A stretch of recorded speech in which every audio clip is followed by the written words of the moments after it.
Welcome guys to this first video of the speaking part. Okay, welcome to this exclusive training program called the English Accelerator Program. And this is an important video because I am going to talk about how the speaking part works. I call this video the art and the science of speaking in the CAE or FCE exam. Okay, part 1. So let's get the ball rolling. First, let me share with you the objectives of this video. Number one, what the test is about. Number two, getting ready for speaking part one. Number three, the interaction. We'll talk about the interaction in this video. Number four, why avoid making pauses is the right thing to do. Number five, which questions to expect in this part of the exam. Number six, what is the right length of an answer? And number seven, why keeping eye contact is a priority. Part one, what the test is about. Well, it's only 15 minutes long, but for many students, the CAE or FCE speaking test is the most stressful part of Cambridge English Advanced and First. A lot of students don't know what to expect. They don't feel confident in their English and they don't know how to prepare. But don't worry, you are here. You will be prepared. Now, what does the CAE speaking test look like? It's a very good question. Okay, so you will join another student for the speaking test, and there will be two examiners watching you. Only one of them will talk, and there are four stages, four parts. There are parts where you should talk to the examiner, parts where you talk along, and parts where you talk to the other student. Everything is explained in more detail in the videos coming next, and you will find lots of tips and advice. So, getting ready for the speaking part 1. Let me show you guys the interaction of this part of the exam. This is part number 1, as we mentioned before. You can see at the background, the two examiners, and you can see in the foreground the two examinees. Okay, and the examiner will ask you and the other candidate some basic questions about you and your life. You shouldn't talk to the other candidate at this time. Yes, in this section, you will learn how to avoid some common mistakes and how to get ready for it. All right? Good. Now, the examiner asks you questions. You answer.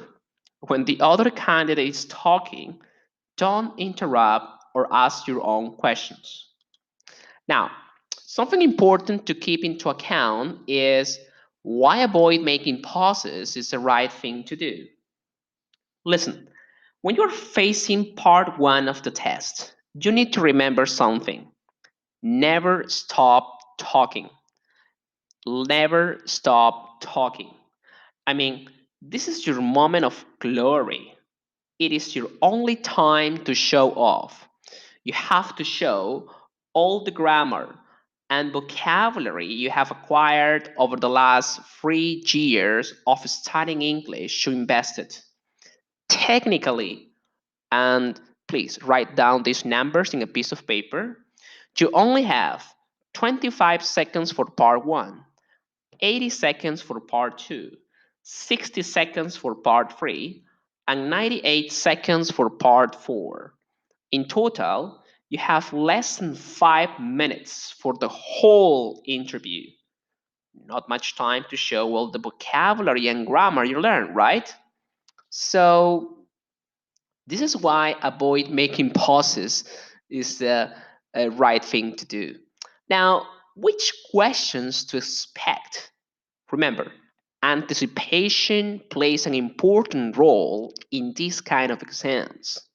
So, typical questions about your hometown, your home, your job, your hobbies, and your personality, plus one or two slightly more advanced ones. Here are a few you could get ready or prepare for. Where are you from? Do you have a job or are you still a student? How long have you been studying English? What do you enjoy most about learning English?